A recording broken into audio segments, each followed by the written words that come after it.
What's up, guys, and welcome back to the Keegan and Company podcast, where it is all around the company we keep. This podcast is powered by Famous Nutrition. Shop online at famousnutrition.com and use TRY30 for 30% off to feel famously good today.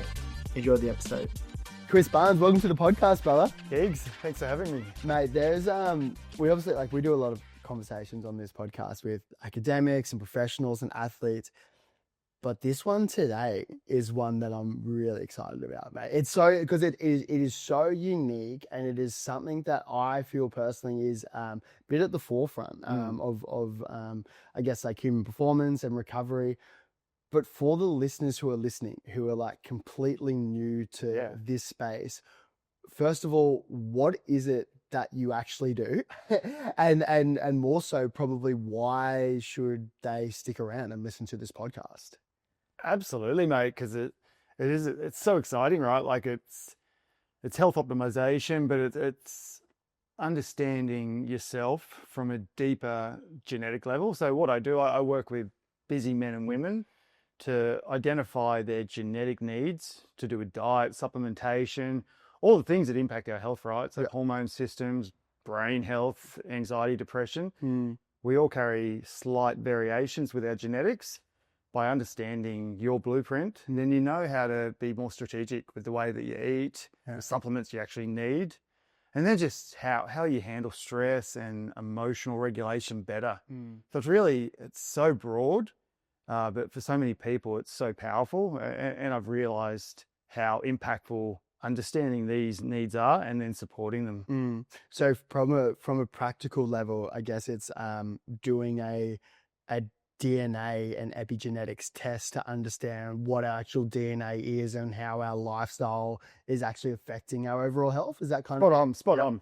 So I work in a number of different testing modalities. So we do the genetic testing. That's the hard coding of your blueprint. This stuff is what we're born with. It doesn't change. That's so useful because that tells us all that information about how we activate certain nutrients and how we detox and how we produce dopamine and serotonin and feel-good hormones. But then the epigenetics is more measuring how those genes are playing out in your body to do with your lifestyle. So it's really interesting. Man, it's so interesting. I first came across your stuff with from Alex Tyson from Balance. One of the great men and one of the great sauna companies and Ice5 companies. Awesome. And so it was really cool because we were doing a sauna at his property in the Sunshine Coast, and we were just fleshing it out, and it's cool.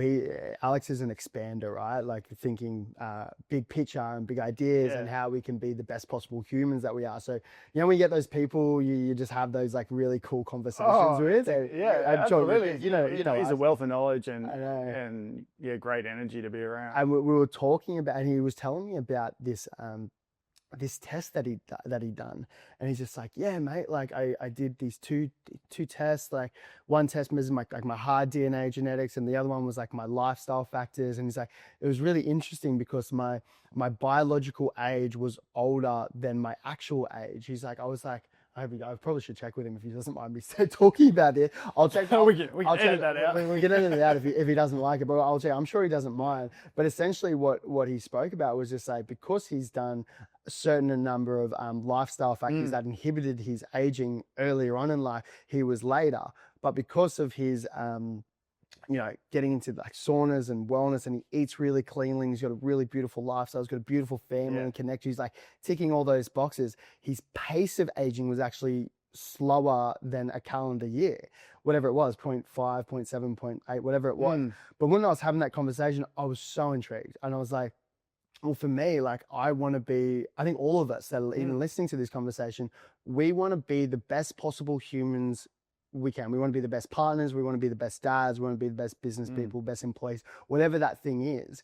And so when I started hearing this, and he was talking about all the things that he started to implement, and I was like, well, where do I get this? And he's like, you got to talk to Chris. And that's how this whole thing came about. Oh, it's absolutely fascinating. And I think everyone's got the right to be able to experience that full abundance of health and well-being.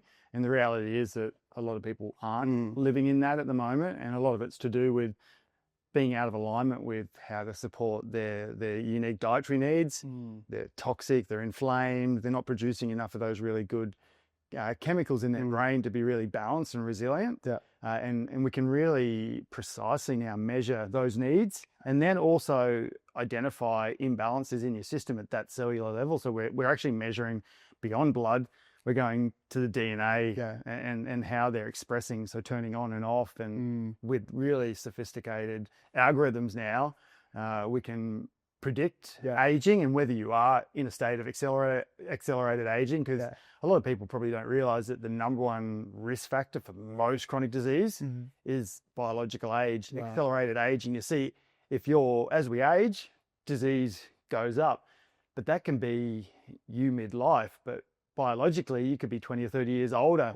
Just because you've been too stressed and you've been too inflamed and dealing with so many chemical or oxidative stress from the environment that you haven't been able to repair. What's the oldest age gap that you've seen in people that you've tested or even heard about? Yeah, look, the oldest would be between kind of 10 to 15 years accelerated than biological age. Mate. Yeah. Is that a bit of a reality check for you? It's a snapshot, mate. Look, and I think it's just an eye opener. Like that maybe your diet, your lifestyle, your stress isn't in alignment. You're not doing the things to help support that. And what that means basically, if it's accelerated, your cells may just be acting in an older manner, not producing enough of the enzymes that are needed to recover better or to handle stress better or activate things that are needed in the body. Once we are at that age, do we have the ability to be able to reverse that and bring it back to be younger? From what we can see, yes. I know personally, working with a younger client, probably similar age to you, in his kind of mid to late 20s. I like that I'm considered to be young, mate. Yeah, mate, you're definitely young. Yeah, you're a baby. You're a pup still. This guy reversed nearly a decade in the space of a year. And the approach wasn't targeted specifically to anti-aging. It was looking at his genetics, getting him eating and nourishing his body across the board, detoxing better, sleeping better.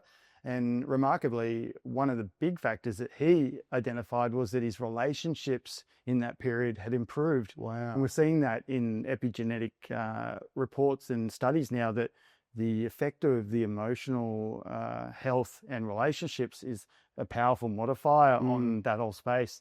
He got married, he was happier, and look, that alone reversed a lot of that biological age. Wow. Which is exciting. Mate, I think like a big part of this conversation will be a lot of, I guess, like the scientific stuff that will break down. And there's a few key themes that I'm keen to talk about around how the body recovers, breaking down toxins, habits, avoiding diseases, brain health. There's a lot of things that I am keen to flesh out. But I think the one thing that I do kind of want to push back on at the very start, just to kind of squash it, is that there is so much information out there. If someone was listening and they were a little bit skeptical, and they were to push back, well, how do we know that this is actually accurate? How do we know that this is almost like real data? Do you have any answers for that? Yeah, no, it's a really valid question and a really good point. And I would say that always keep an open mind with this as well, even when it comes to the more novel epigenetic testing. That's the true age that we're doing. This is at the forefront of research. This research is novel and it's emerging. It's being done by some of the smartest minds around, like the test that you did and Alex did. This is built in conjunction with like Harvard University researchers, geneticists, Yale University, but they are still estimates. It's using algorithms to estimate that. A lot of the research shows it's very conclusive to health outcomes, and some of the studies are ongoing over 50 years, but they are estimates as well. A lot of the genetic aspects are based on genome-wide association studies as well. There's a lot of data and research, but look, not every report is the same, and you do have to take that into account, that just because you've got one gene that this study is saying is impactful doesn't mean it's going to impact you. And genes work in this complex system in the body. Just because you've got bad genes doesn't mean it's always going to impact your health. Because I can just think of a couple people in my life that I know of Yeah. might read something and say, I've got the gene, I'm going to die tomorrow. Yeah. And catastrophize the Yeah. whole thing instead of Yeah. being like, no, just because I think you might have used the analogy where it's just like your genes load the gun, but your lifestyle pulls the trigger. Yeah, it's really common, and that's 100% the case. We know that even with cancer and things like that, cancer may be 20 or 30% genetic. The rest of it's environmental. Wow. The effects of the environment, epigenetics influencing how genes function for better and for worse. But I always tell clients, genes are never 100% deterministic. They're like a numbers game of probability. If you've got, say, a detox gene that's coding for lower function, there's a higher likelihood, a higher percentage it might affect you that way. But if you do all the right things, you eat well, you detox well with sauna and breath work and all these things, it may never really affect you. Interesting. It's more when you're not eating right, you're not sleeping right, you're too stressed, genes go haywire, and even good coding genes can go haywire through epigenetics with those poor diet and lifestyle. Diet and lifestyle are the biggest things. Chris, tell me about how you got into this work, because I think people who are passionate about certain things typically have, not all the time, but typically have a emotional, personal sort of experience to it. Yeah. What was your background and how did you get into this work, and why did you get into this work? Yeah, mate, great question. I 100% passionate for health and wellness, always have been from a young kid. I've always been really connected to natural health optimization.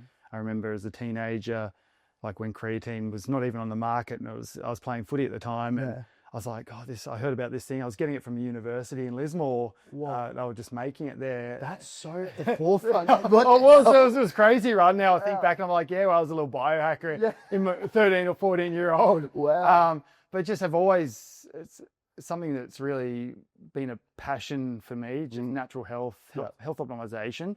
Worked in the health and fitness industry for 20 years, but I think the biggest turning point for me would be losing my dad early at 65.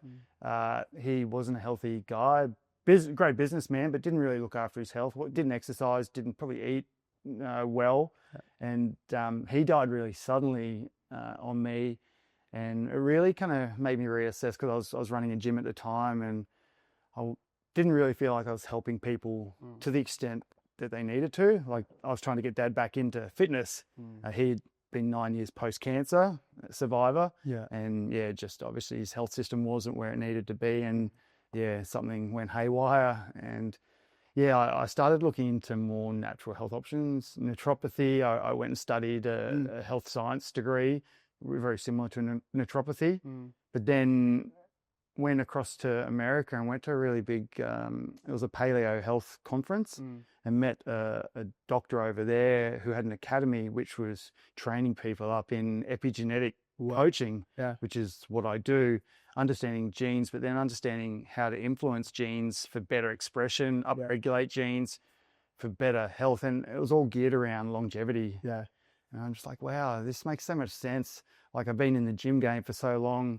We run a keto challenge. Some people get great results. Some people blow up. And I'm like, why? Are they not following the program? And now through understanding deep genetic needs, I can see, some people have a sensitivity to high fat. They go and follow a keto diet or a carnivore diet, and they blow out, and their cardiovascular markers blow out the window. There's this innate coding that we all have that makes us a little bit more vulnerable to certain things. But once we know that information, we can harness it better. That was that what I think was probably the one of the biggest things that I have learned since meeting you all those months ago, is that we are all individuals, right? And our diet and our physical activity and what makes us thrive and be the best possible people we can be are all different, right? And because I think there's been so many times where, all of us footy boys, we're all going to go pescatarian, or when what was it? That Veggie documentary came out. Oh, yeah. What was it? I can't remember. Yeah, I know the one you Game mean. Changers. Game Changers. Yeah. And half the NRL went vegetarian, and I wasn't over-retired by that point, but I remember talking to a couple of the strength and conditioning coaches, and they're like, fuck, this is not what we do. Like, this is not like the boys need to be able to recover. And then everyone's going vegetarian and vegan. And it was just a shit show. But it was interesting that it's just so individualized. And I think that was such a big learning that I've sort of got out of it since talking to you. But then also since talking to you as well, like, the amount of information that you are able to hold. Like, you're coming here with like just yourself. Like, I imagine the learning must have been insane, right? Yeah, mate, and it's never ending, right? Yeah. I think in the last 12 to 24 months, I've had to really kind of cram so much new information in. When I really stepped away from the gym and stepped into the genetic space, the epigenetic, I'm learning on the go, right? Like, there's so much emerging information. Yeah. But I do know that when it comes to health, I definitely have a better retention. Sure. Get me to remember something from school regarding maths or English, and it's straight out the brain. Yeah. But I'm keen to dive into probably my report. We did the two tests, the DNA and then the epigenetics, which is, so the DNA is like and correct me if I'm wrong, this is my understanding of it. And I want to tell you because I'm trying to learn it myself. So even when we're talking about the idea of learning something, I know communicating things is really great. Yes. So my DNA is my hard genetics that I've got from my mum and dad. Great. And regardless, like, I can't change that. That's just my DNA. Yeah. My epigenetics is based and influenced off my lifestyle factors. So my stress, my sleep, my training, my diet, all those things. And the epigenetics is something that we can change. Yes. Cool. 100%. So I'll kind of add a little bit more to that one. Yes. So yes, the genetic code is what you have. The epigenetics. So think epigenetics is that little field above the gene, and that's constantly talking to the gene and influencing how it's being read. And sometimes it's covering it up, so it's not read, and that's influenced a lot by the things that we do. The chemicals, the toxins, the supplements we put into the system. We can measure that now, and basically we're just measuring on the points of the DNA, those little stamps and stickers that get put on there, and that's what's in that epigenetic report, all relating to health markers in your system. So things like blood, proteins and markers. We measure all of that to just get a health snapshot, basically, of how those genes are behaving in the body. So I'm 28 years old. Yeah, normally. Yeah. And I was actually really excited to learn that my test age, what do you call it, biological age? Yeah, bio age, epigenetic age. My bio age was 23 years old. Yeah, 5 years younger. 5 years younger. I went home to tell my missus, I was like, you're dating a spring chicken. She was even younger than me on her test. But the also cool thing is that I'm aging at 0.73 years. Correct. Of a calendar. Yes. Yeah. So I'm aging slower. Can you tell me a little bit more about I guess, like, the benefits of aging at a slower rate versus then potentially aging at a faster rate in terms of longevity, my training, my output, everything like that? Yeah, it's everything. So if you imagine 5 years younger, cellular age, that's the age and the health of the cell system, of how your body's functioning. So if it's more useful, it's going to age better. The hormone system should behave differently. The health of the cells, the membrane should function better. The algorithm to do with that pace of aging, that's a really interesting one, because that's based on an ongoing study. It's called the Dunedin Pace of Aging study, taking babies from birth and then measuring just all those tissues, proteins, the way that they look over the last 50 years. And they've been able to calculate that the babies that were the same calendar age but were aging in an accelerated manner had more disease, worse health outcomes. And they can predict that. If you're aging above that 1 calendar year on that speedometer, the studies show that, your risk of chronic disease over the next 7 years is increased by about 50%. Yeah, I think that was probably because when we have these conversations, I think of like, well, who are the people in my life that I want to help? And like who and so I want my partner to do it, because we have this goal of like, we want to be thriving at 100.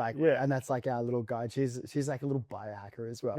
She's studying naturopathy as well. Oh, wonderful. She's very, very, very holistic. But I look at people in my life that I love, my parents, my grandma, my really close friends, and the same thing. Like I want my parents to be around for when I have kids. I want my friends to be, you know, pumped, jacked, and have a heap of energy when we're 50, 60, 70, you know what I mean? So I want to get this in front of, like, even like, I might even want to, we'll chat afterwards about potentially buying a couple of them for their Christmas or birthday presents.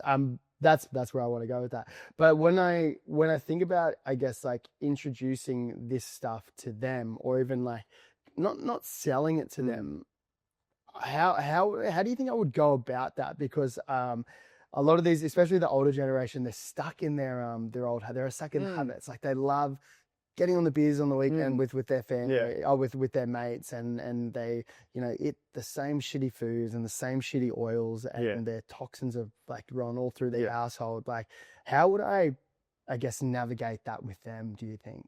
It's a great question. I personally have done so many elderly people in the last year, and I'm talking pensioners that are a bit fed up with going to their normal kind of doctors and getting told, they've got high cholesterol or they've got high blood pressure. And the solution is, here, take this tablet daily for the rest of your life. And so many of them are on like 6 or 7 different medications, and they're fed up with not feeling well. So they're really looking for solutions and ways to better support their health naturally. I think for them to understand that, a lot of the health issues that they have come not just from bad genes, but from not supporting the genes and the coding they have over a period of time. If they have that blueprint and think of it as a user manual for you, that with that they can go, okay, I can't eat these types of foods because they're going to drive my blood sugar high. I'm going to be pre-diabetic, or eating too much of this is going to drive my cholesterol markers through the roof. We can see like a lot of real big risk markers in there, and once they know that, they'll be empowered to make the changes better. Do you see that older generation being like, oh, I'm too old, like I've missed my mark, I'm not going to be able to change anything? I do every now and then, but I think it's an easy out just to say that, and it's not in line, because I'm seeing so many 60, 70, 80-year-olds with incredible health. Wow. And like I mentioned, like the story with my dad, to lose somebody so young, and I'm seeing a lot of people from like just my hometown losing parents in their 60s and 70s. And like, it's young. And the next 10 years is going to just advance so quickly. And we're seeing that age reversal is a real thing, slowing down that process. Living to 100 and thriving is a reality for people. You just have to do the foundational things, and understanding your genetic propensities for disease or just imbalances with health is a no-brainer to me, because it's you. And we know that some of these genes, if they're not attended to, can lead to problems down the line, especially cardiovascular risk markers. I had this, we did a podcast with one of the Melbourne Storm players yesterday in Melbourne, and he said this one thing. It was more around, because he's one of the best players in the NRL. But what he said was like, you don't have to be great to start, but you have to start to be great. And I kind of applying that to now, whereas just like, I imagine there's so many people who's like, oh, like they might hear this and they're like, this is unreal. Like this is something that can genuinely influence my mood, my energies. I might be, you know, in a dark place, and the ability to be able to switch that and increase my dopamine and all the good chemicals I want running through my body. Oh, but it's a lot, and maybe I'll just do it next year, or maybe I'll do it in 5 years' time, or maybe I'll do it when I'm a little bit older. But what I've started to understand is just like, well, we can actually start now. Like we can actually start making those baby steps now. And I guess just like taking the first step. It's like when I think about habits, it's like when you want to go for a run and you do, it's a long run, I want to do this. Just put your shoes on. Just pick up the phone call. Like make the call. Like talk to us. And or talk to someone who's been through a similar thing, because it's just getting runs on the board. Right? Oh, 100%. It's always the hardest part to take that first step, right? getting consistent. And back in the gym game, like we knew that the people that would come consistently over those first 3 to 4 weeks would stick with their memberships. The ones that went gun ho first 5 days and then dropped off for a week would end up eventually dropping out. Yeah. Just small steps consistently are the foundation steps for this. And it might be getting a genetic blueprint and then just starting with one thing, starting with eating more leafy greens because you've got some real folate metabolism issues. You need to get more of that in your diet. That could be a game changer for detox, for better mood for some people as well. But yeah, you gotta start and start implementing these, or nothing changes. Mate, in my report, there was 2 things that said that I was a little bit older than what I was. So I know when we looked at it, it talks about like our age of our liver, of our kidneys, of our heart, of our hormones, and a lot of these things were great. I was a little bit younger than my 28. Yeah, most of them were. Most of the organ systems were younger, and that's a symphony age, and it gives you that bio age of each organ, so you can see, okay, out of all those, something may be struggling a little or a bit out of balance, and it's clues, right? It's nothing sinister being a little bit accelerated there, but it might be like, oh my liver might be struggling a little bit. I might need to support my liver a bit more with just less alcohol, less chemicals, or just a bit more, milk thistle or something like that. For sure. One of the ones that were actually older was my hormones. And this is something that I want to learn more about because for me, typically, I feel like, I'm not gonna lie, I feel like I've got a lot of testosterone. And when I think of hormones, I think of testosterone, and I'm sure there's like a heap of other hormones. Which I'm need to obviously learn more about. But when my hormones said that instead of being 28, I was actually like 30, I think it was like 30, 32. I was a bit older. Can you tell me what that means for me and how it could be potentially impairing me or like holding me back? Yeah, it could. It's measuring 2 markers there on the DNA points, and they're IGF-1, which is an indicator of growth hormone in the body, and DHEAS, which is like the mother hormone above testosterone. So we know that if that's low, then that could impact testosterone production downstream. A little bit accelerated could just indicate that, maybe you're a bit suboptimal in growth hormone or testosterone. Because I know testosterone and growth hormone is really great for muscle like recovery, right? Yeah. And for me, we've got an Ironman coming up at the end of the year. We've got a heap of marathons that we want to do, and we've got all these like challenges. I want to be performing at the best I can be. And I want to have as much testosterone and growth hormone that is naturally suited to my body, that I can be naturally produced. Yeah, you want to be optimized, right? You don't want to be low normal. How do I optimize that? Yeah. Foundationally, in that genetic report, you want to knuckle down in all those micronutrient needs. Make sure you get enough vitamin D, vitamin A, zinc, selenium, boron, all those trace minerals. So many people are deficient in those, and they're essential to produce enough male androgens and hormones in the system. You need to optimize your sleep. Make sure you're sleeping deep, restorative sleep, not broken sleep, getting up. So many guys in particular getting up 5-6 times a night to go to the toilet. You need to identify any of those issues that are taxing your sleep, because that's going to hurt you. Oxidative stress, inflammation, hormonally. If you're dealing with a lot of oxidative stress, a lot of inflammation from so many factors that can drive that, it's going to crush your hormone system. Gotcha. Yeah, I know you've been training a lot.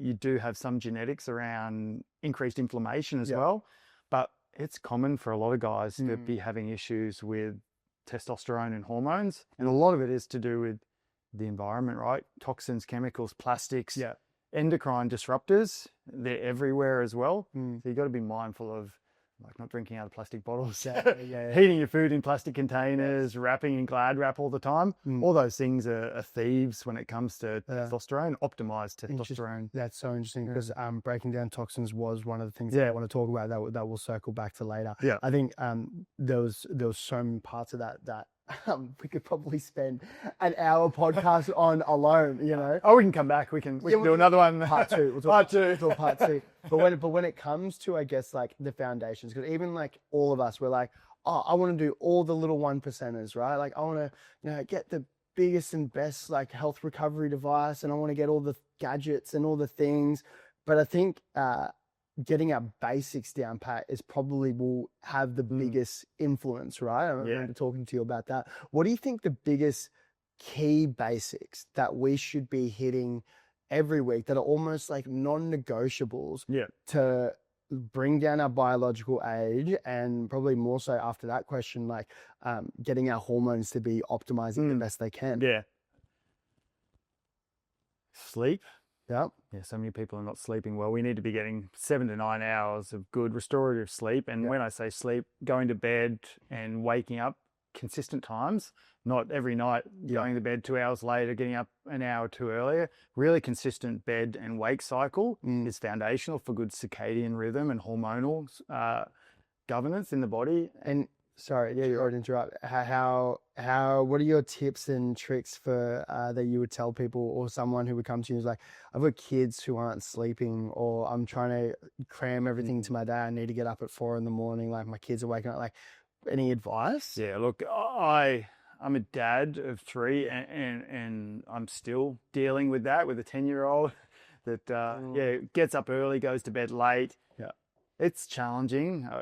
And it's not always easy to, you can do everything right, get to bed at the right time, have a dark room, a cool room, but you've got kids that are sick and you're getting up 5 times a night to help them with a cough. And that's a reality. That's what we deal with at times. Yeah. You just need to be on point with a lot of the other things. There was a really interesting study that came out showing that sleep deprivation can be mitigated, some of the effects, with some moderate exercise.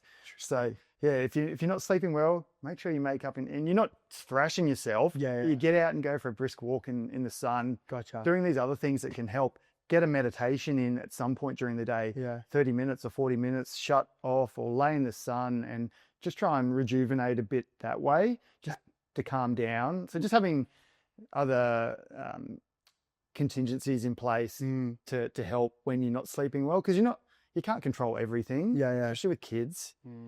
So just, better inputs to help balance stress and relaxation, have a sauna, things like that. That's so interesting, because I have a question to myself all the time. It's like one of the biggest questions that I have, where it's like, I know that sleep is so important. And I know that I'm a worse person when I don't get good sleep. You can ask my partner that. And so I constantly think, well, for me now, training for an Ironman that's coming up, training for 3 different disciplines, we're training more like 20 hours plus a week.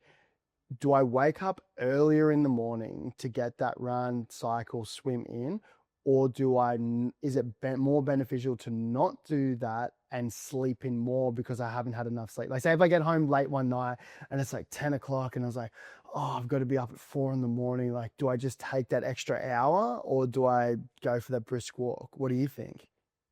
It's a good question.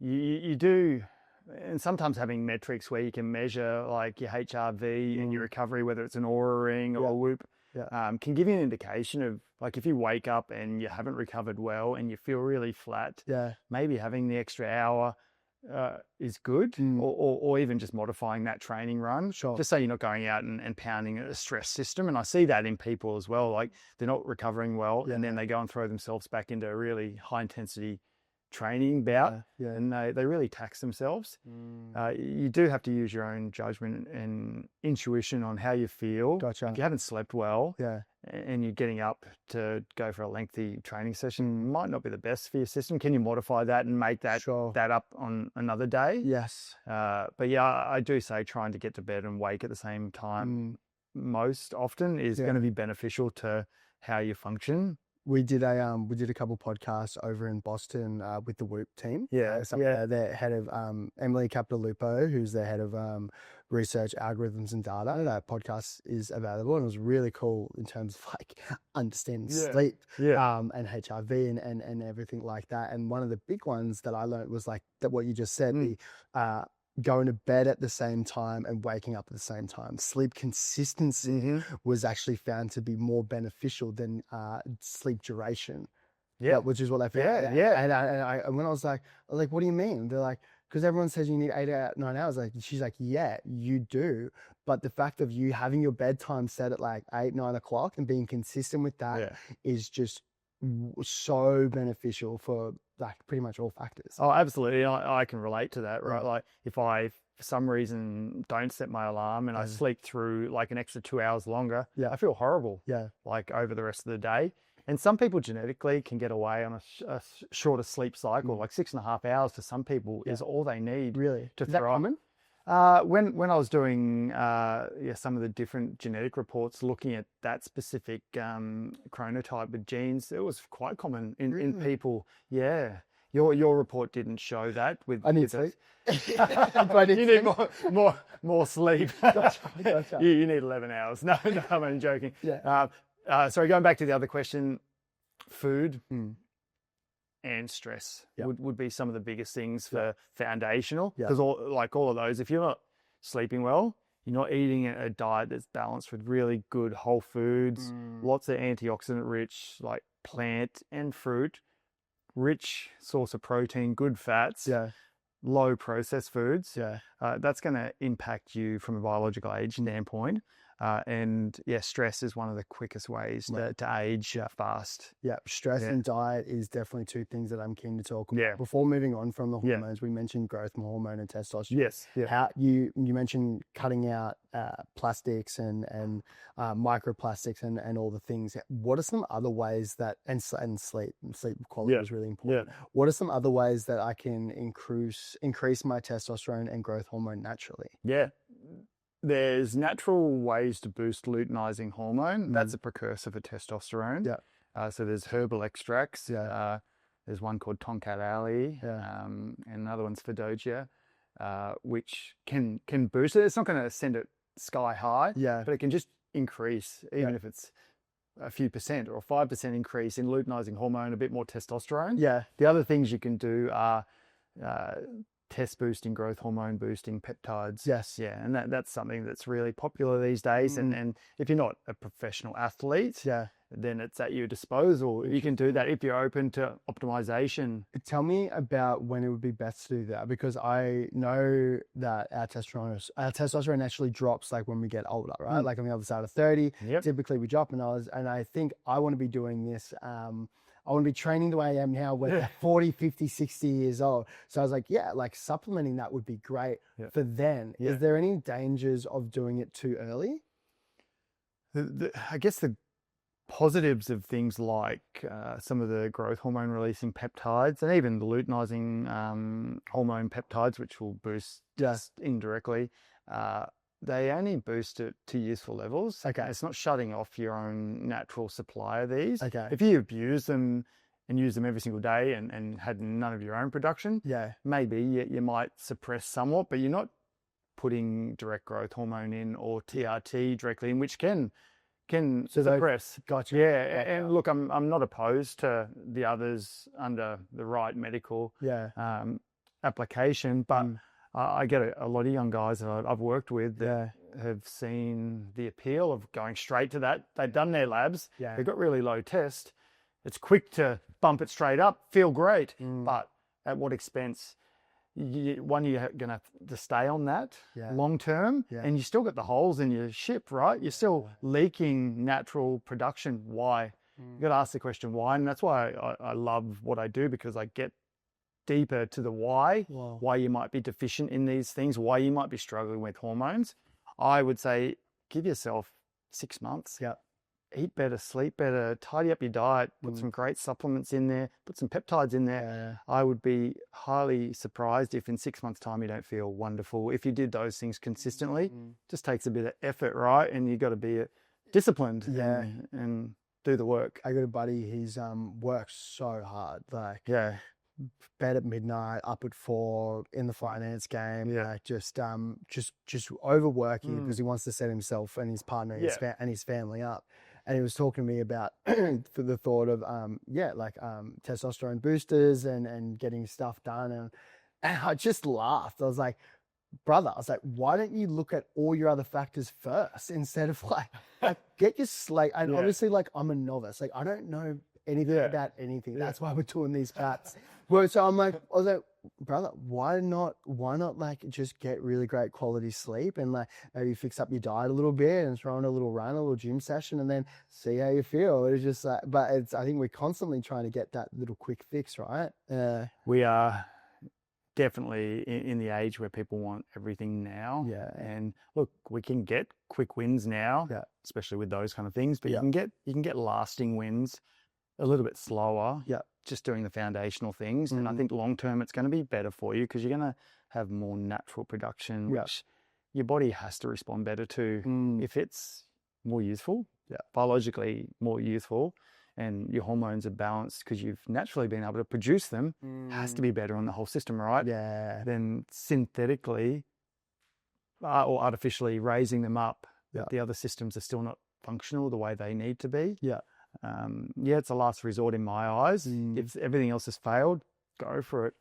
But yeah, that's my opinion, and it's not necessarily the right approach. Yeah. But that's how I see things. Yeah. Interesting. You mentioned diet before. Yeah. Tell me why certain diets are better for certain people, because I think, you know, we can kind of put a blanket on it where the vegetarians like vegetarians are diet, or the carnivores like everyone's going to be great on carnivores. Like, tell me why certain diets are better for certain people from a genetic point of view, because that was a really cool thing of the test where it was just like it kind of tells you. Absolutely. And for me personally, exact same thing, like trialing different types of diets throughout the year and kind of relying on lived experience and how I felt in the time versus just like, oh no, this is what's probably best for your body holistically. Yeah, absolutely. And I like it because it doesn't have an allegiance to a particular diet, right? Like a lot of the diet preferences are preferences. Yeah. People don't want to eat meat and for their own beliefs, and that's fine as well. Or some people choose to only eat meat because they believe it's a healthier option. Yeah.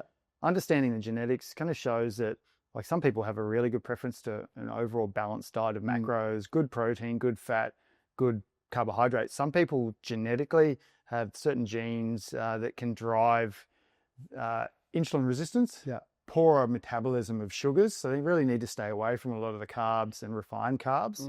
And then there's like, this is I guess a really interesting point for you and I both, because we both played footy and had plenty of head knocks. Yeah. Some people, and when I say some people, typically 1 in 4 people carry one of the ApoE4 alleles. And this, from research, shows that really high saturated fat could be more problematic for people with these E4 gene SNPs. Saturated fat meaning? High fat red meat, high fat dairy, typically are the richest sources, butter and things like that. But yeah, lots of red fatty cuts of red meat can drive plaque buildup, arterial plaque, brain plaque, cognitive decline risk down the line. So I'm thinking like Alzheimer's, dementia, that type of stuff. Spot on. If you've got about 3% of the population, 2 to 3 carry the 4-4. Yeah. Chris Hemsworth was a 4-4. Well, significantly increased risk of cognitive decline, lower recovery. To head knocks, heavy metal exposure, toxins to the brain, so many things, right? Like you think, and also like so many heavy metals in our environment getting exposed to that might accumulate in your brain. You're carrying one of these, you got a lot more risk for brain injury from that. So eating high fat diets for those type of people, not great. For keto, carnivore might not be the best diet. And I've worked with clients that have been following diets, and then I do their report and I'm like, you kind of, from what I can see, eating out of alignment. And they're like, well, I've lost a lot of weight. And I'm like, yeah, you're probably going to respond really well when you take out most carbs and most refined carbs, eating that way. And you might have less gut issues, but long term, the biochemistry might not be optimized. Interesting. Yeah, you might have more cardiovascular risk down the line. Wow. Yeah. I want to talk about brain health before moving from the foods. What do you remember? What foods or what diet I best operated on? I know we talked a lot about including more fish and chicken and getting away from the red meat. Do you remember what kind of recommendations? For you had one particular gene, which was a gene that influences a protein called adiponectin. And that plays a big role in metabolic health, metabolism, cardiovascular health, insulin resistance. And yours was the double risk on that one, which might not sit that well with really high saturated fat. And you need to boost the levels of that just for better health as well. So more monounsaturated fat fish, chicken, Yeah. poultry might be better. You can still have red meat, Sure. things like that, but yeah, more mono fats and more omegas in your diet as well. You're in a really high need for omegas. Yeah, why is that? Yeah, there's some genes called FADS1 and FADS2 that play a role in the conversion of plant-based omegas to EPA and DHA. And the EPA and DHA are so great for brain health, so great for inflammation, turning off inflammation. Yeah. If you're got lower enzyme function on those genes, you might just not convert it well. Right.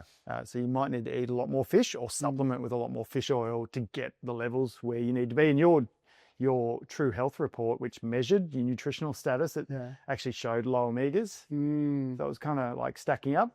Genetic risk playing out, and you do supplement with fish oil too, don't you? Yeah. But then talk to me about like quality of fish oil. I know you said I showed you what I was using. Like, use this one. I was like, you buy this? I was like, you part of the company? No affiliation. No affiliation with those, but yeah, definitely I use select providers when I can, just knowing that a lot of, I guess, mediocre level fish oils are not purified for heavy metals and toxins that can accumulate in the fish as well. You don't want to be taking something that's purified. A lot of those fat soluble toxins migrate to fat, right? So if you're extracting the fat out of a fish and it's not purified, you're taking pills of fish oil and heavy metals and toxins, right? Not great. And just whether it's rancid or not, I have more trust and faith in companies that have better manufacturing practices than, say, your $15 or $20 Chemist Warehouse bought fish oil that sat there for years in the heat. Yeah. Like, I know what you're saying. Yeah, you need to treat your supplements how you would source your food.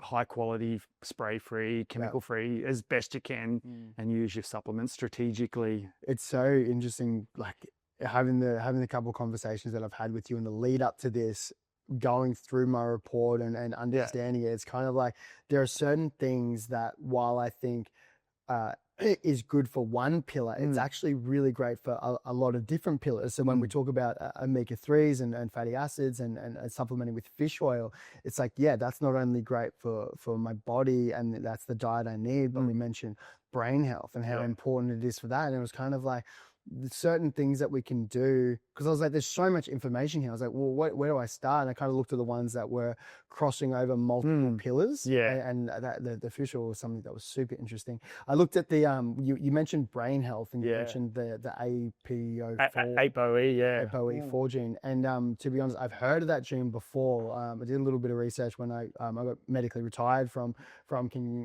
the NRL with concussion. Did you? Yeah, I didn't know that. Yeah. So it was 4 years ago. So I had 12 months off. Obviously, like, to be honest, when I was younger, I had a heap of concussions that was swept under the rug. I had, not by any fault of his own, just because that's just where the football was at the time. It was a very brave man thing. And then 2019 was playing in the NRL for the Gold Coast Titans. A couple big knockouts, and then did the whole neurological testing, and they said you get 6 months off just to let your brain recover. That turned to 12 months with COVID. Came back, played another 2 seasons, and then again some big knockouts, and then long story short was recommended to medically retire. So that was 4 years ago. Wow. And so when I went through that, I was just like, well, I'm more prone to concussion. I was getting concussed a lot easier. And so I wondered if I carried that gene. And so when we caught up, I asked if I carried the gene, and I don't carry the gene. I'm just probably more susceptible to it. But to be honest, mate, there was one thing that I was keen to look at, which was it was a brain anti-inflammatory protein, which sat, I believe, it was either, I'm not sure what was right, but it wasn't good. It was like either on the high end or the low. Yeah, I believe it was a bit high, and it was in like the neurocognitive health section. And it just indicated that, potentially when you had that test, that reading, that you may have been dealing with some degree of brain inflammation still. Or cognitive issue.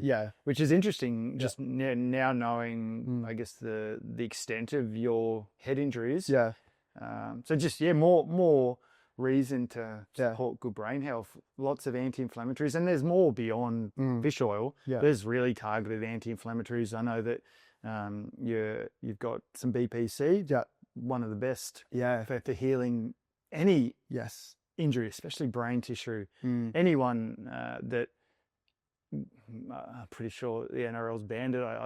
Yeah, it's not legal. It's not legal because it's a peptide, right? Like baffles me because it's like when we think performance enhancing, it's not going to do anything other than improve the welfare of players. Yeah. It's not going to give them a professional advantage. Yeah. Just help them heal quicker Yeah. and potentially minimize any long-term damage.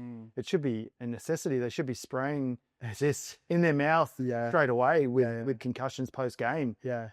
Again, my opinion. But Yeah. Well, no, to be honest, and when I think of things that cross over multiple different pillars, BBC was one of them and before we get into that, you mentioned earlier that my body recovers more slowly than other people my age typically. Was that right?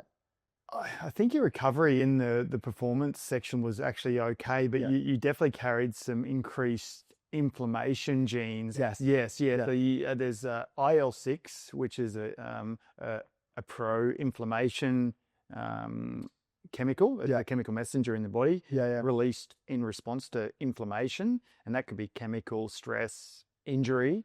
And then there's another one that you had, which was called IL-10, and its job is to turn it back off. Yep. And both were risk. So the IL-6 was coding for increased inflammation, and the IL-10 was coding for less ability to turn it off, which could just indicate that, if you had a lot of training stress or injury or brain inflammation, you might not be able to switch it back off as easy. And so is that specific to that time, or is that just me as a whole? That's how you're coding. That's why I think it's just so smart for you to stay on point with anti-inflammatory based diet, and that's like the Mediterranean based diet, lots of good olive oil, monounsaturated fats, fish oil, spices like turmeric, curcumin, anything that's known to support resolving inflammation will be good for you. Man, I just hearing this, I just think, why didn't I do this when I was playing footy? Because typically we all know of people who are more injury prone than others. I just I just got injured a lot. And to be honest, I was injured all the time throughout my career. And I feel like I didn't reach my potential because of that. And I would be eating steak every night because I thought that was protein and that was a good thing to do, which I like. It's still good, but just pulling it back a little bit. But understanding all these little intricate things, it could have changed everything, right? I'm the same, mate. Like I went down to the Raiders when I was 18 to try and pursue a career, and I had the worst diet. Like I think back now, recovery was after weekend games, was going out and drinking until midnight and then turning up again. But just the quality of food, I had no awareness of the importance of nutrition like I do now, and the supplementation.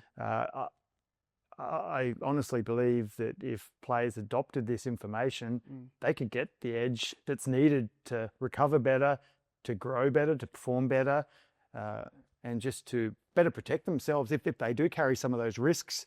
At least they don't need to stop playing, but they know that they need more support if they do have a ringer during the game, which is common, that they recover better mentally. There's even when I think about professional sport and people who are operating on the highest level, everyone's looking for the edge. Everyone's looking for that 1%, that 4.5%, especially the Olympic space when they're literally coming in a milliseconds, right? Yeah. And then I look at this, and you wouldn't just be getting a 1% increase. You could be getting a 2, 3, 5, potentially more percent increase on this just by using the diet and using these things that are better going to optimize you as an individual. It's incredible. It's unique to you, right? Rather than just following a blanket. This is the way that every marathon runner needs to eat. Yes.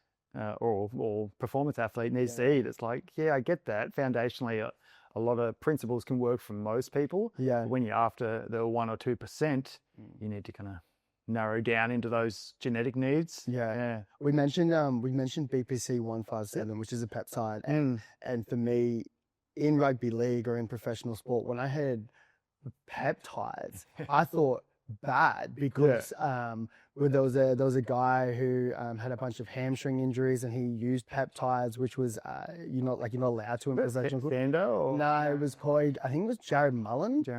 He was at the Newcastle Knights, and he had a bunch of hamstring tears, and anyway, hamstring tore, took the peptide, whatever it was, and then came back, and then it had like a couple years suspension based off it. And for me, as a young kid and totally ignorant and not educated into the fact, you think peptide is bad.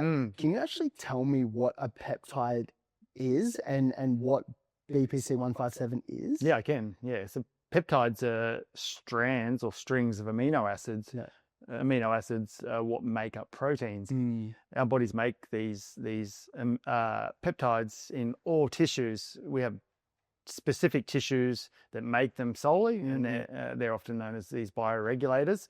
BPC 157 is made in our gut. Body protection compound is what it stands for, and it's like a gastric peptide that's just healing, and our body produces it naturally to heal and to regenerate. We've identified that it has multifaceted support across the entire body. So think of peptides just as basically strands of amino acids, and they're basically messengers. They go in and like a lock and key basically to stimulate a cellular function. Growth hormones are longer peptide. So it goes in and it stimulates. It's interesting because when I was talking to a friend, again, ignorant, who was when I was talking about these peptides, and he's like, well, isn't that just, I was like, what are you doing? Just injecting yourself with testosterone? I was just like, no, like not at all. And when I think about pillars, certain things that are going to be increasing multiple pillars, it's like, I'm not just talking about like a muscle function and being able to recover and prepare, because that's what I'm trying to do. Like we're training at a super high level. I want to be able to recover, but I've also had this knee niggle when I first started, and it's helped so dramatically with the tendon, because it's a tendon injury. And then we're also talking about like brain health and the ability to be able to repair is it like tissues within the brain? And then also gut, which I'm keen to talk about mitochondria as well later on, but like the fact of helping like gut health, which is almost like your second brain. Oh, mate. It's multiple pillars, right? If I could say that if there were kind of key issues that a lot of clients have when they come to me, it's fatigue, brain function, clarity, like stress, gut issues, so common. Really? In so many people. I had one client, he was in his mid-40s, whole life with like irritable bowel. We did his report and identified it was one thing. It was lactose intolerance. Really? Just, dairy his whole life, never identified. And alleviated a lifelong of gut issues. It's not always that simple, but you can rule out those kind of things. But peptides, I felt the same. Like I thought it was, doping. It was just taking like steroids or other performance enhancing. Now, after like training in this space and using them and understanding the far-reaching benefits and the safety of them compared to other things, I'm like, these are pretty powerful.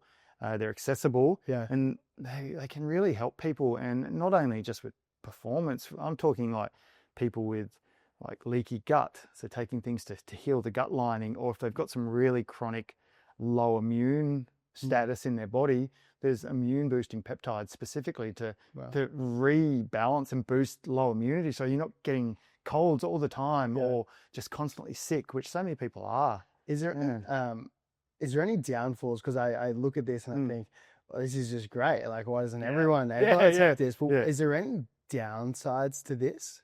There would be, absolutely. It just like anything can be abused and misused. So using, I guess, peptides unnecessarily could tip a healthy system out of balance. Gotcha. And that's why I say use them strategically, use them under guidance with somebody that knows what they're doing. Use reputable suppliers, because there's reputable supplies here that are prescribed through doctors, and then there's I guess research only peptides that people can buy from China. And look, unless you know the purity and efficacy of the formulations, you could be injecting something foreign into your body that you don't know. So there's always a downside, just like anything, mate. You can overdo supplements, which I think a lot of people do these days. Supplement for the sake of supplementing, because it's it's beneficial. Yeah. It's going to slow your biological age, but it doesn't always work as intended. And I see some people just making themselves ill, taking the wrong stack of supplements. Interesting. Yeah, the supplement space is definitely something that I think is can be abused, but I think what you nailed it, doing it under guidance and talking to people and educating yourself on that space, I think is super important. When we did the test, one of the other things that I was struggling with or was low on was my mitochondria, which I learned from you, which is around producing energy. And how I produce energy. I want to be. We fit a lot in our day, like as you would know better than anyone, having a family and running a business and doing all the things. Yeah, I get it. I think we all want to be having really high energy levels or maximizing our output of energy. Can you tell me what is mitochondria and how does it relate to producing energy? Mitochondria, little organelles, they sit inside of every cell, and they're your energy factories. They produce the currency, the ATP in your body. Probably one of, if not the most important system to support. It is one of the factors that we know contributes to accelerated aging and disease if they're not supported. So we need to support them both when they produce the energy. They also produce a lot of free radicals that can damage the cell. So in genetics, we identify whether you need more support with that, the repair. For you definitely had genetics around, there's a gene that plays a role in building healthy mitochondria, and it was a bit weaker, the coding on that one, which could indicate that you just need to do more things to support regular exercise, which you're ticking, ice baths, ticking, those things help charge up the mitochondria. But things like coenzyme Q10, magnesium, B vitamins, supplements specifically can nourish them. There's one in particular called PQQ, which is a wonderful one to boost the health of mitochondria, to build. And that's something I suggested to you because, your genetics showed that, but then your true health also showed that there might be some inefficiency in your mitochondrial function. Again, just clues to go, okay, it's just kind of flagged here, it was flagged there. Let's support our mitochondrial health better, knowing that just doing that foundationally should support better energy, better inflammation. Because if the mitochondria are damaged, then they'll create more inflammation in the body, more stress. How do we damage our mitochondria? Poor diet, poor lifestyle, chemicals, toxins, not having enough antioxidants to neutralize the threats on it. Like I said, when you're training a lot, which so many people do, really efficient, producing heaps of energy, producing heaps of waste product, free radicals, and those hits over time damage the mitochondria. They become dysfunctional, they don't work. Then you get fatigue and you get slower recovery. So just micronutrient, antioxidants in your diet, recovery, ice baths, regular exercise, sleep, all those things. The foundational things, right? So that we keep coming back to the foundations. So just give me the magic pill. I just want to take the magic pill, but and I think that's what we're always asking. We're always asking for the magic pill, but just looking at things from going back to the basics. I think is right. One of the other things that I was keen to talk about, and you've alluded to it a few times, is toxins. The breaking down of toxins, and I know you mentioned in my report. My report said that my body struggles to break down toxins. Is that right? I believe it was one of your GPX genes, which plays a role in your phase 2 detox enzymes. Was just a bit weaker. Weaker coding, which could indicate that, you might have more impact from exposure to chemicals, more oxidative stress. Some people have really poor coding for detox genes, which would just mean that when we're bombarded with chemicals, food, cosmetics, exhaust running out in the road and things like that, we are not as well equipped to break them down into the product that needs to be excreted. It sits there in a more active state and just more damaging to your tissues, more oxidative stress in your system. Interesting. And that alone damages our DNA. That alone speeds up our aging because we're more inflamed, more stressed. When it comes to things that drive aging as well, oxidative stress, inflammation, both of those will just speed up the aging. Interesting. toxicity is one of the quickest ways to drive both of those. Hey, that's why I love sauna. And I love what Alex does with Bound Space. And I've got one of the saunas and I love it. I use it every day now. As well. And it's one of the best allies to supercharge your detox, because even if you've got weak genetic points, it opens up and steps over some of those, opens up your lymphatic, and it's just so supportive. So even for someone like me who struggles to, I guess, like break down and flush them out, being able to jump in a sauna and actually sweat the toxins, the lead, the shit out of it is actually really beneficial. It's easing it. I would still say that you need to support that gene function directly, and you do that by eating more cruciferous veggies like the cabbage, the cauliflower, those kind of things that really great micronutrients, because when we need to detox, we burn through so many B vitamins and minerals and boost your glutathione. So that GPX is part of that glutathione system, your body's best antioxidant. So more sulfur-rich foods, cysteine, proteins like whey protein, great for revving up glutathione. NAC, which is a cysteine amino acid, will directly boost glutathione, which will help that genetic lower coding on that gene. So you want to do those while you're saunaing. Yes. Because you can push things out saunaing. Okay. But if your liver isn't where it needs to be, your kidneys can't get them, and you want to catch them in your GI tract and then kind of pass them out. But it's not gonna hurt me saunaring. No, it's gonna be it's beneficial, especially infrared as well. Yeah. So good for your mitochondrial health. Mitochondrial health. I'm thinking, well, like even after the report, I was like, what are all the cool things that I could like implement now, right? Yeah. Getting on top of that, the toxins, because when I think of toxins, what are some of the examples? I kind of think of like perfumes and deodorants and stuff. Where else do toxins come in? Mate, we make them. We make them in our body just during metabolism. Our gut makes them. Our gut microbes make them. If we've got the wrong balance of like gut bacteria, which is really common in people, they produce these endotoxins, which are some of the worst, right? So we're kind of poisoning ourselves from within with bad gut health. So that's an area for a lot of people to support. But cosmetics, toothpastes, face creams, deodorants, anything that goes in your mouth, on your skin, is going in your body, and people need to be really aware of that. But showers and tap water, the worst. Filtering tap water. Look, I would say ideal world, filter the whole house system. Right. But as a number one, filter your drinking water, because it's probably some of the most polluted, toxin-loaded liquids on Earth. Fluoride, chlorine, plastics, prescription drugs, estrogenic compounds. Estrogenic compounds raise your estrogen. They bind to your cells, and then you got hormonal imbalances. But a lot of those end up, and heavy metals end up in the water system.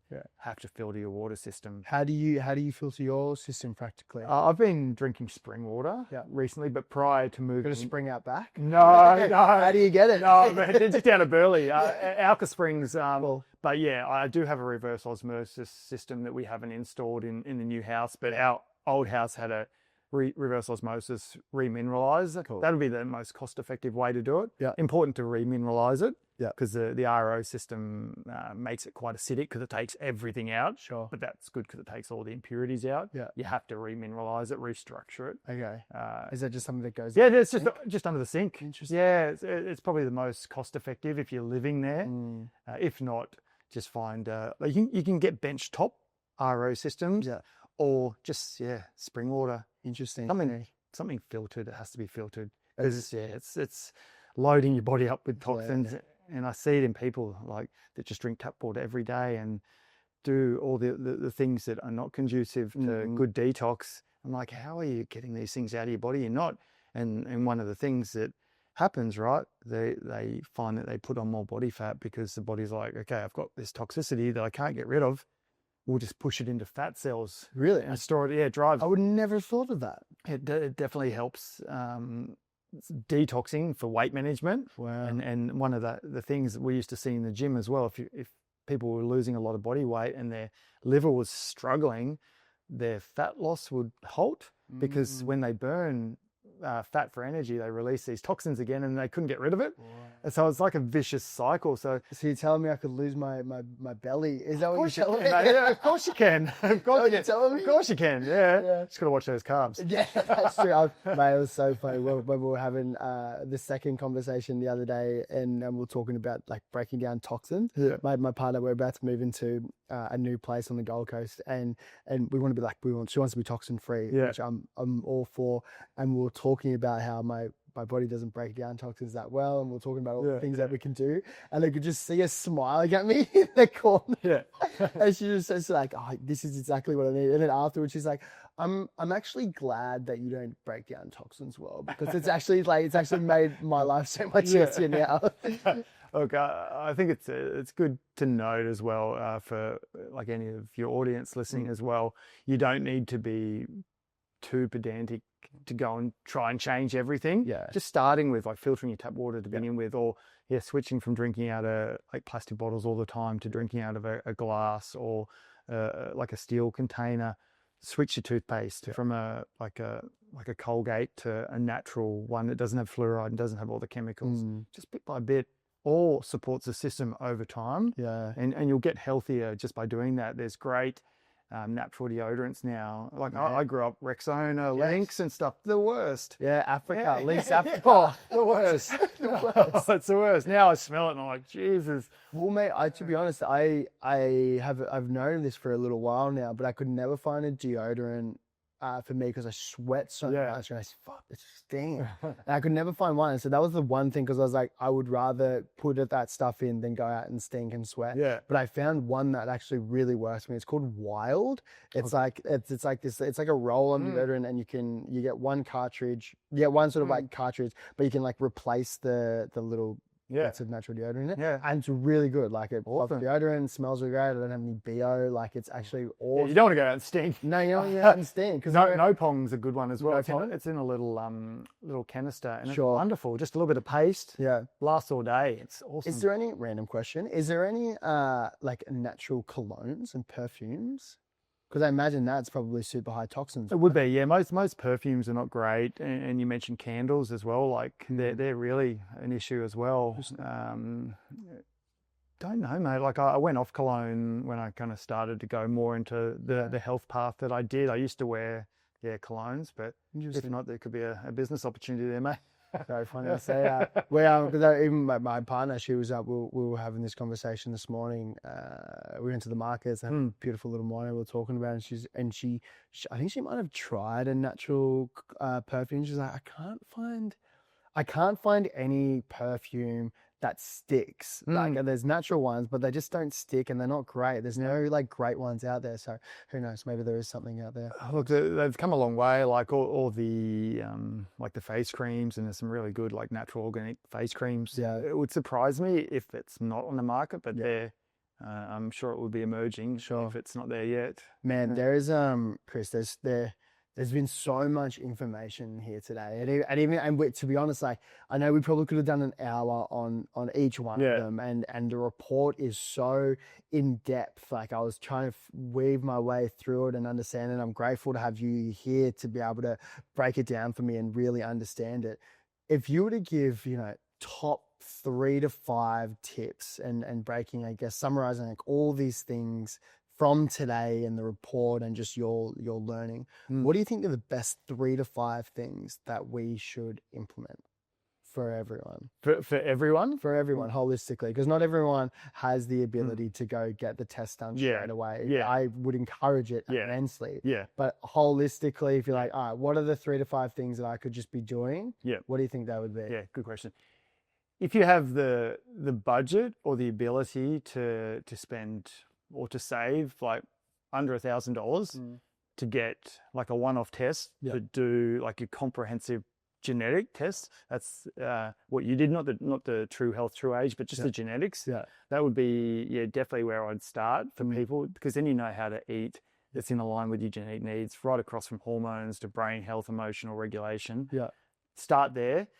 If not, save up and then invest in that. Yeah, foundationally, you can support all of your genetic needs by eating like a diet that's really balanced in whole food and when I say whole food, plants, fruits, nuts, seeds, mushrooms, good quality grass-fed, chemical-free meat. Not too much, but make sure you're getting enough protein. Yeah. Good fats, eggs, like foundationally real food. Yeah. Stay away from the really processed packaged stuff, the long life stuff. That's detracting from your health, because food is energy, yes, but it's information. Yeah. It's going in and informing the genes, how to function optimally. Yeah. So important. Practice stress mitigation. When I say stress mitigation, whether it's breath work, moderate exercise, stretching, yoga, there's so many things. Meditation is shown to enhance so much of our brain health, emotional regulation. It's one of the things that most people should do. That's interesting that you put that in there. It's one of the most important. Yeah, meditation is powerful because it's calming the mind. It's helping you be more mindful of everything that happens, the thoughts, and a lot of people are not aware of their thoughts, and there's a lot of self-limiting, defeating thoughts. Yeah. But also space between an event and how you react to it. And once you've got that space, and you can go, yeah, that's not great, but I'm not going to fly off the handle and stress and send cortisol up and then have it ruin the whole morning. You're going to handle life better. Wow. And when you can do that more consistently and be more mindful, then that resilience is going to help you just feel better, be more stable, age better. It's powerful. Stress is one of the biggest issues I see when people come to me and they're like, I've got a lot of issues. Yeah. They tell me about their lifestyle and I'm like, you're not sleeping well, you're definitely not eating well, which is creating stress. Yeah. And you're not doing the breath work and you're not making time. And I see it in so many high performers, like men and women running businesses.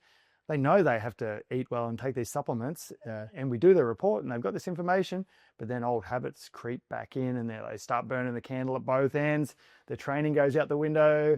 They're not making time for breath work. And I'm like, make time for these like you make time for that big client that you're going to get the deal for, because the health is the most important thing that you'll have. Yeah. Family, then your business. You need to focus on your health. And man, I even know when I'm tired, exhausted and stressed, my diet quality goes out the window, my decision making goes out the window, my training goes out the window. So I was just like, I was like, well, why wouldn't I prioritize those things? Like it has to be, right? Yeah, 100%. Yeah. So diet, stress, exercise, regular exercise, like doing those foundationally are all going to be like massive epigenetic modifiers on your system, regardless of knowing your genetic code. If you know it, even better, you can just be more smart and strategic with how you support them. Yeah. But I often like look at the things that I've spent my money on over my life and blown money on, and what people spend a lot of their money on. I'm like, in the scheme of things, it's a really small investment over a lifetime to know this information to support the most important asset for you, which is your health. And then you just have fun. Good relationships. Don't. And again, I see this in people, and I've been that person where you get so fixated and pedantic on, I can't eat this and I can't do that, or that's toxic. Don't be so rigid with it. Have a strategic plan. Know that you're nourishing your needs, but go out and have a nice meal and have a piece of cheesecake at the birthday. Have a beer if that's your vice every now and then, in balance. Enjoy your relationships, because all those things also shape how your genes are responding in your body. I can almost guarantee that there's going to be someone out there who's listening and just be like, well, I'm going to do it all. I'm going to do all these things. I'm going to be so strict. And, my friends that are going to the pub to have beers and eat the shit food, like, I'm just not going to do that. Where it's just like, for me, I probably sit in the middle, where it's just like, I look at what's really great, I look at what's really bad, and man, I want to be able to have the flexibility of going and hanging out with my mates and doing those things. So I love that you included that in the end, being able to be flexible and have fun. I think that's really great. It's really important, Keith, because like life is this wondrous experience, and you should experience all of it. Yeah. And like, yes, we can do all these things to support optimal health and longevity. Nobody really knows how long we're here, and you just want to live really well and experience everything really well. And that comes with great health, right? You can really experience life to its fullest potential. Yeah. It sucks not feeling great Yeah. for short windows. Some people struggle for a great portion of their life not being well, and I really feel for them because they're missing out on like truly experiencing what great health is. And for somebody that's had wondrous health and then gone through periods of really crap, poor, struggling health emotionally and physically, you get a really good contrast of what some people deal with, and you know kind of where you want your beacon to be. Yeah. But yeah, you got to enjoy yourself along the way as well, because what's the point if if you don't, right? Like it's true. Yeah, that's so true. Because the fun and wonder and enjoyment of all the things that you're doing, right? Like with this, like running and traveling and meeting all these people, that's exciting. Yeah. But you have to be fit and healthy to do all that, right? Gotta keep the body in good shape, mate. If there was, we're obviously towards the end of the conversation, and for those who are listening now and they really resemble with what you're saying, and they want to take those next steps, how do they find you? How do they find you, and how do they get in contact? Yeah, reach out to me directly. I've got a website, chrisbarneswellness.com.au, on socials. So Instagram is the best place to reach out as well. Chris Barnes Wellness. And jump on, have a chat with me, tell me what your goals are, and I can tell you how this type of testing can support those. Man, I'm really grateful, mate. I think ever since that first coffee catch up in Talio, I was super intrigued, and I've never really had a conversation like this before where it's been so in depth, and I think there's certain things that can like genuinely really move the needle on how we can best optimize ourselves. Like I mentioned at the start, how do we be better partners and better sons and better dads and all those things. And I genuinely believe that this stuff is just really just shaped my views on this whole thing. So man, I'm really grateful. So thank you so much. Oh mate, it's been an absolute pleasure, mate. I'm so grateful to be able to guide you through this, and I know that information is going to serve you now and in the future as well. So can't wait to see the next kind of true age. Give me another 5-10 years off, right? Give me a year. I want to get back to 20. Thank you, mate. Cheers. Thank you, mate. Thank you so much for listening to this episode of Keegan Company, where it was all around the company we keep. This episode was powered by Famous Nutrition. Head to famousnutrition.com and use try30 for 30% off to feel famously good today. See you next time.